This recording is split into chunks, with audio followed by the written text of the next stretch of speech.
तो first year के exams just खत्म हुए हैं एंड आप उठने वाले हो सेकंड ईयर में। तो बहुत सारे बच्चे ऐसे होंगे जो फर्स्ट ईयर में ही डीएसए डेवलपमेंट करके कोई इंटर्नशिप ग्रैब कर चुके होंगे और बहुत सारे बच्चे ऐसे होंगे जो सेकंड ईयर में उठ के शुरुआत से स्टार्ट करना चाहते हैं ताकि एक कंप्लीट ईयर वो प्रिपेयर कर सके अपने इंटर्नशिप्स के लिए एंड फिफ्थ सेमेस्टर में जाके एक अच्छा इंटर्नशिप एक अच्छी कंपनी में ग्रैब कर सके। ठीक है, तो ऐसा नहीं है कि सिर्फ आप फिफ्थ सेमेस्टर में जाके ही एक अच्छी इंटर्नशिप ग्रैब करोगे, ऐसा बिल्कुल भी नहीं है। आप सेकंड ईयर में भी मतलब थर्ड फोर्थ सेमेस्टर में भी एक अच्छा इंटर्नशिप ग्रैब कर सकते हो। तो आज हम इन सारी चीजों पे बात करेंगे कि एक ग्रुप अगर उसने प्रिपेयर कर लिया है तो उसके लिए क्या रोड मैप होने वाला है for the coming months, and एक ग्रुप जिसने प्रिपेयर ही नहीं करा है, जिसका प्रिपरेशन जीरो से स्टार्ट होने वाला है, उसके लिए क्या रोड मैप होने वाला है for the coming few months. ठीक है, तो फर्स्ट ईयर में मैंने ना डीएसए किया था ना डेवलपमेंट किया था, मैं कॉलेज के एकेडमिक्स देख रहा था, साथ ही साथ मैं एक मेडिकल स्टूडेंट था पहले, सो मैं नीट की प्रिपरेशन वापस से कर रहा था during first year of my engineering. ठीक है, याद रखना। तो बेसिकली सेकेंड ईयर में ही मैंने अपना प्रिपरेशन स्टार्ट करा था फॉर एन इंटर्नशिप या फिर फुल टाइम ऑफर बोल लो।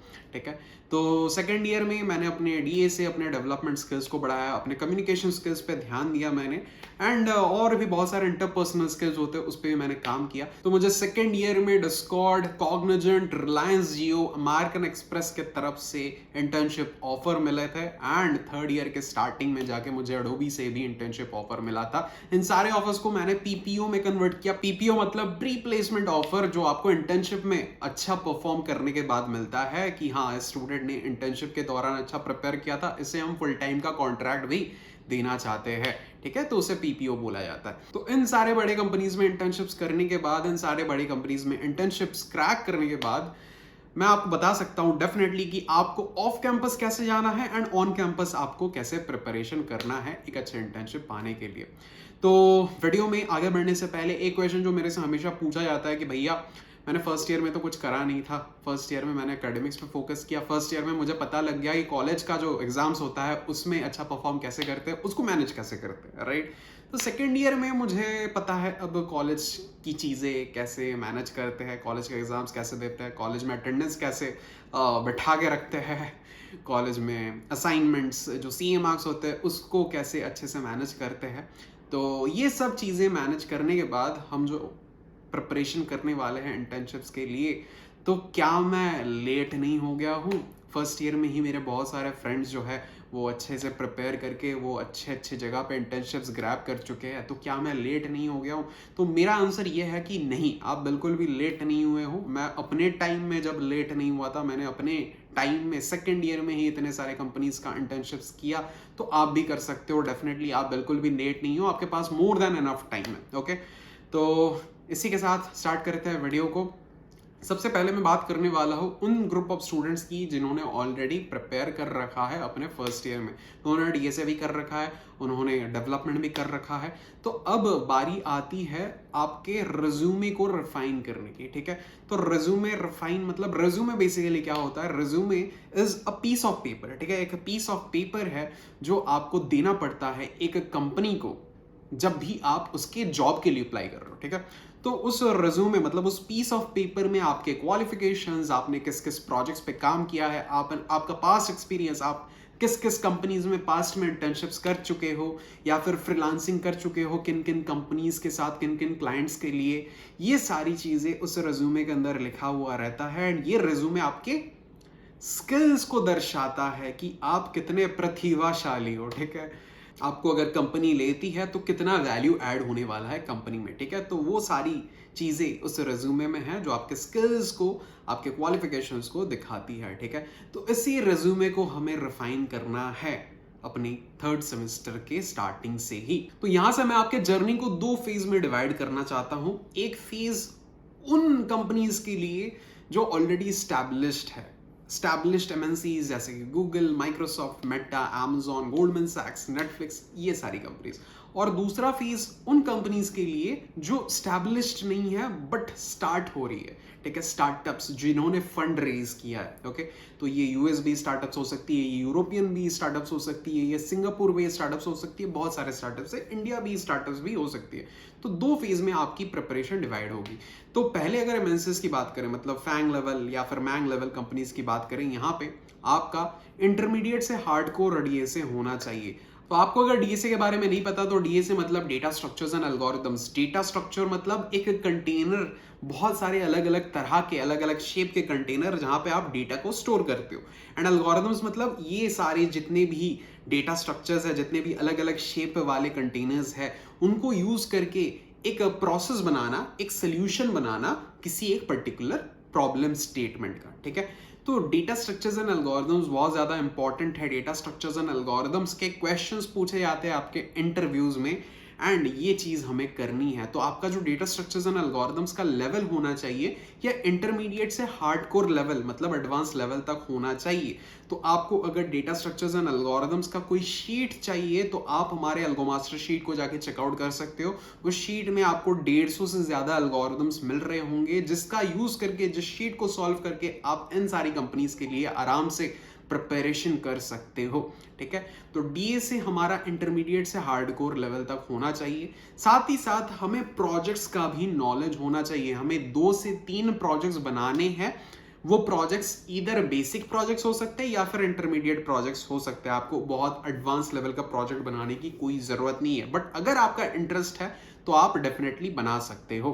ठीक है, तो प्रोजेक्ट्स हम किस किस डोमेन में बना सकते हैं? बहुत सारे अलग अलग डोमेन्स है। आप वेब डेवलपमेंट में प्रोजेक्ट बना सकते हो, आप ऐप डेवलपमेंट में प्रोजेक्ट बना सकते हो, आप गेम डेवलपमेंट में प्रोजेक्ट बना सकते हो, augmented reality, virtual reality, mixed reality, blockchain, data science, machine learning, deep learning, artificial intelligence, बहुत सारी डोमेन्स है। आप इन सारी डोमेन्स पे अपना प्रोजेक्ट बना सकते हो। तो इन सारे डोमेन्स में वेब डेव सबसे इजीएस्ट डोमेन है in terms of resources available.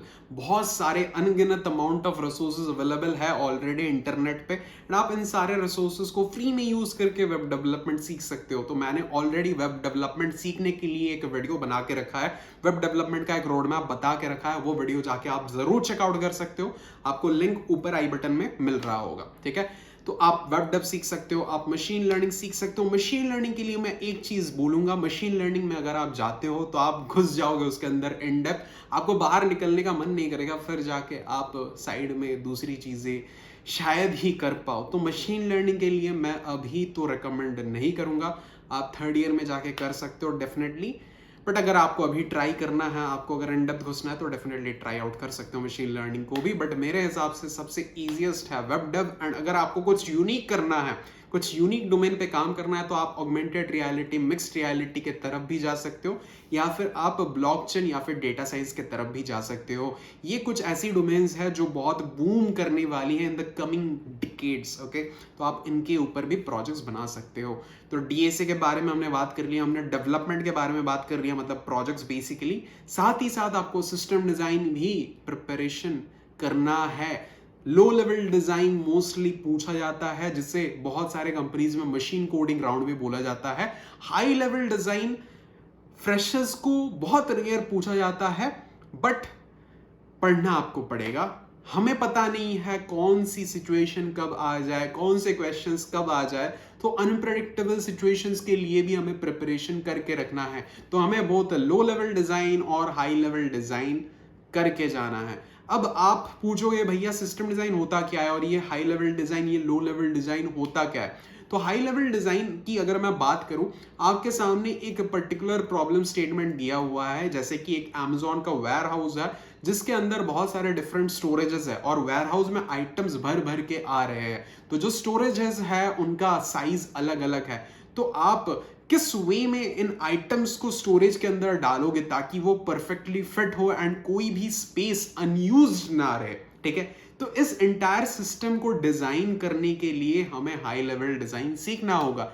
And high level design करने के बाद, इस एंटायर सिस्टम का हाई लेवल डिजाइन करने के बाद इस चीज को कोड करना, that is low level design, या फिर उसे मशीन कोडिंग भी बोलते हैं। तो this is entirely system design which is divided into high level design and low level design. ठीक है, ये सारी चीजें भी आपको सीख के रखनी है। साथ ही साथ आपको अपने कम्युनिकेशन स्किल्स पे भी ध्यान देना है। आप चाहो तो डीएसए जो भी आप सीख रहे हो, जो भी एल्गोरिदम आप सीख रहे हो, जो भी डेटा स्ट्रक्चर आप सीख रहे हो, उसके ऊपर एक खुद का वीडियो बना के आप यूट्यूब में प्राइवेट अपलोड कर सकते हो उसे, जस्ट टू शो योरसेल्फ कि आप कैसा बोल रहे हो। या फिर आप जो जो चीजें सीख रहे हो वो आप अपने फर्स्ट ईयर में जो घुसने वाले हैं उन जूनियर्स को भी आप सिखा सकते हो, तो उससे भी आपका कम्युनिकेशन स्किल बढ़ने वाला है। साथ ही साथ आपको बहुत सारे मॉक इंटरव्यूज देने होंगे जिससे आपका इंटरपर्सनल स्किल्स डेवलप होगा, ठीक है। तो ये सारी चीजें आपको करनी है। आप ये सारी चीजें करोगे तो आपका एक रिज्यूमे बन जाएगा अच्छा खासा। एंड अगर आपका ऑलरेडी एक रिज्यूमे है तो ये सारी चीजें करने के बाद आपका वो वाला रिज्यूमे भी रिफाइंड हो जाएगा और बेटर हो जाएगा, ठीक है। इसके अलावा आप और क्या क्या कर सकते हो, आप हैकाथॉन्स में पार्टिसिपेट कर सकते हो। हैकाथॉन्स मतलब बेसिकली एक 24 या फिर 36 या फिर 48 आवर्स का प्रोग्राम जहां पे बहुत अलग अलग जगह से अलग अलग टीम्स आती है एंड वो टीम्स एक पर्टिकुलर प्रॉब्लम स्टेटमेंट पे काम करती है। उस प्रॉब्लम स्टेटमेंट के थ्रू वो एक प्रोजेक्ट बनाती है जिसको जजेस जज करते हैं एंड सारे टीम्स को जज करने के बाद एक फाइनल टीम आता है जो विनर बनता है, ठीक है। तो ये बेसिकली है हैकाथॉन। तो हैकाथॉन्स में भी आप पार्टिसिपेट कर सकते हो, इससे आपको अच्छा खासा प्राइज मनी भी मिलता है, साथ ही साथ एक शॉर्ट टर्म के भी एक्सपीरियंस मिलता है, टीम में काम करने का अनुभूति जिसे बोलते हैं हम लोग एक्सपीरियंस, वो भी मिलता है। साथ ही साथ आपका रिज्यूमे में भी एक हाईलाइटिंग चीज ऐड हो जाता है कि आपने हैकाथॉन में पार्टिसिपेट किया है, जो कि एक बड़ी बात है ऑब्वियसली।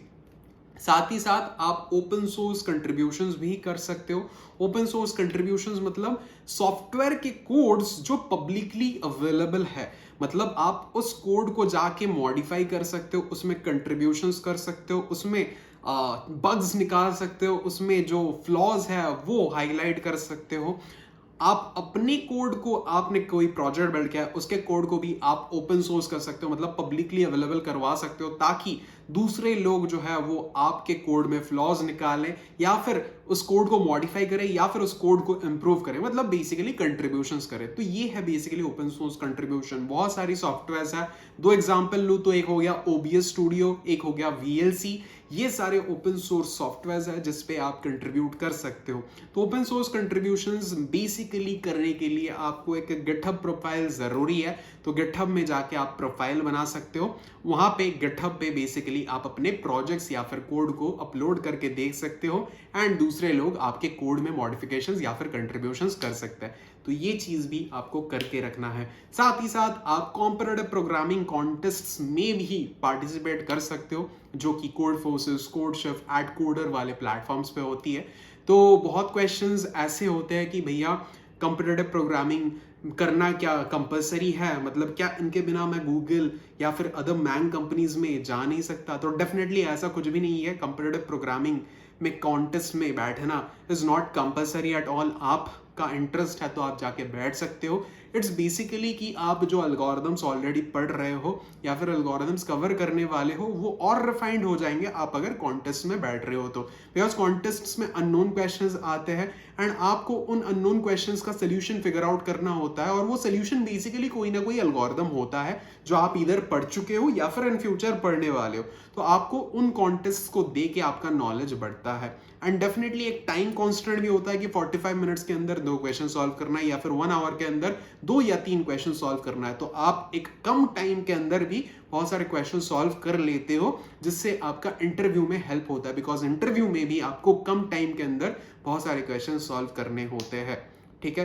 तो आप कॉम्पिटिटिव प्रोग्रामिंग कॉन्टेस्ट भी दे सकते हो अपने स्किल्स को रिफाइन करने के लिए, but competitive programming contest are not compulsory at all. तो बेसिकली आपको अपने सेकेंड ईयर में या फिर थर्ड सेमेस्टर में ये सारी की सारी चीजें करते जाना है, अपने स्किल्स को रिफाइन करना है, न्यू डोमेन्स पे काम करना है, अलग अलग तरह के प्रोजेक्ट्स बनाने हैं ताकि आप हर एक अनप्रेडिक्टेबल सिचुएशंस के लिए रेडी रहो। सिस्टम डिजाइन भी करके रखना है, low level design and high level design, ultimate एक टॉप नॉच लेवल आपकी प्रिपरेशन रहे एंड आपको बहुत अच्छे अच्छे ऑफर्स भी मिल जाए। अब बात करते हैं उन स्टूडेंट्स के बारे में जिन्होंने फर्स्ट ईयर में कुछ छुआ ही नहीं, मतलब डीएसए भी टच नहीं किया है, डेवलपमेंट भी टच नहीं किया है, सिस्टम डिजाइन भी टच नहीं किया है। तो उनके लिए भी सेम टू सेम यही चीज होने वाली है। ये सारी की सारी चीजें आपको करते जाना है। आप डेटा स्ट्रक्चर्स एंड एल्गोरिथम्स पे 3 से 4 महीने टाइम दो।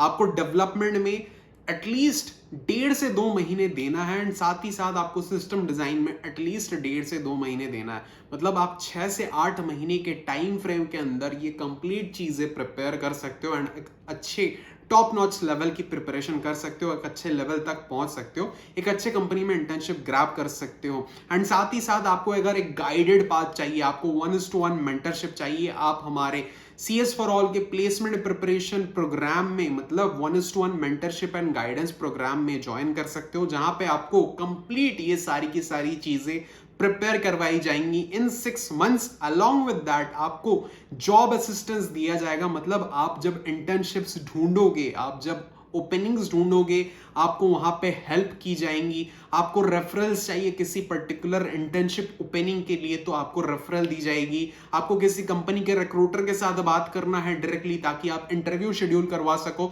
उसके लिए भी आपको हेल्प की जाएगी। तो आपको इस कंप्लीट प्रोग्राम में कंप्लीट 1:1 मेंटरशिप मिलने वाली है, साथ ही साथ 100% इंटर्नशिप असिस्टेंस, मतलब 100% जॉब असिस्टेंस भी मिलने वाली है। तो आप हमारे CS फॉर ऑल के प्लेसमेंट प्रिपरेशन प्रोग्राम को भी ट्राई आउट कर सकते हो। आपको लिंक नीचे डिस्क्रिप्शन में मिल रहा होगा। तो ये सारी की सारी चीजें करने के बाद आप डायरेक्ट ऑन कैंपस के लिए बैठ सकते हो। अगर आपका कॉलेज अच्छा है, आपके कॉलेज में अच्छी अच्छी कंपनीज आती है, आपका Tier 1 या फिर Tier 2 कॉलेज है, अच्छी कंपनीज आती है, तो आपको ऑन कैंपस में ही मिल जाएगा कंपनीज। ऑन कैंपस में ही आपको इंटरव्यूज मिल जाएंगे। तो आपको ये सारी की सारी चीजें प्रिपेयर करके रखनी है एंड अपना बेस्ट देना है। उसके बाद आपका ऑफर पक्का है।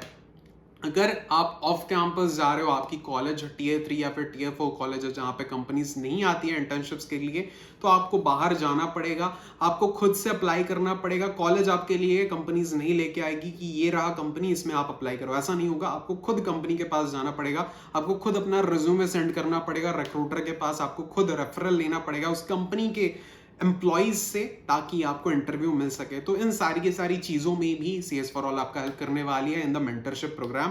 तो डेफिनेटली CS फॉर ऑल के मेंटरशिप प्रोग्राम को ज्वाइन कर सकते हो। एंड यहाँ पे ऑफ कैंपस में जब भी आप अप्लाई करोगे, तो आपके डिफरेंट राउंड्स हो सकते हैं which is different from on campus. तो इन सारी चीजों के लिए भी हम प्रिपरेशन करवा देंगे। तो आपको ऑफ कैंपस ही मेजरली अप्लाई करना है अगर आप Tier 3 या फिर Tier 4 कॉलेज से हो। बट बिलीव मी, उतना टफ भी नहीं है इंटरव्यू शेड्यूल करवाना, if your resume is good enough, if you have a guided path, if you have a structure, और तुम्हारे पास रिसोर्सेज सही वाले अवेलेबल है, ठीक है, ताकि तुम इधर उधर भटको नहीं, ठीक है। तो एक गाइडेड पाथ बहुत ज्यादा इंपॉर्टेंट होती है जब भी आप ऑफ कैंपस अप्लाई करने वाले हो या फिर इंटर्नशिप्स के लिए तैयारी कर रहे हो। अब अगर बात करें हम स्टार्टअप्स के बारे में, मतलब US based remote startups, European startups, Singapore based startups या फिर इंडियन स्टार्टअप्स के बारे में, तो वहां पे हमें क्या करना है। तो वहां पे DSA इंटरमीडिएट या फिर हार्डकोर लेवल का नहीं पूछा जाता, मतलब एडवांस लेवल का नहीं पूछा जाता। आपको बेसिक से इंटरमीडिएट लेवल का DSA पूछा जाता है, वो एनफ है। बेसिक से इंटरमीडिएट लेवल मतलब कैसा, आपको नॉर्मल स्टैक के क्वेश्चंस पूछे जा सकते हैं, आपको लिंक लिस्ट के क्वेश्चन पूछे जा सकते हैं, आपको बेसिक रिकर्शन के क्वेश्चंस पूछे जा सकते हैं, आपको मैप्स हैशिंग के क्वेश्चन पूछे जा सकते हैं, आपको ट्री या फिर ग्राफ का थ्योरेटिकल बेसिक क्वेश्चन पूछा जा सकता है। मतलब basic to intermediate level DSA आपका होना चाहिए, ठीक है। तो ये हो गया। तो उसके बाद आपको डेवलपमेंट के ऊपर बहुत ज्यादा फोकस करना है, बिकॉज ये स्टार्टअप्स मेनली डेवलपमेंट के ऊपर आपको जज करती है कि आपका डेव स्किल्स कितना ज्यादा है।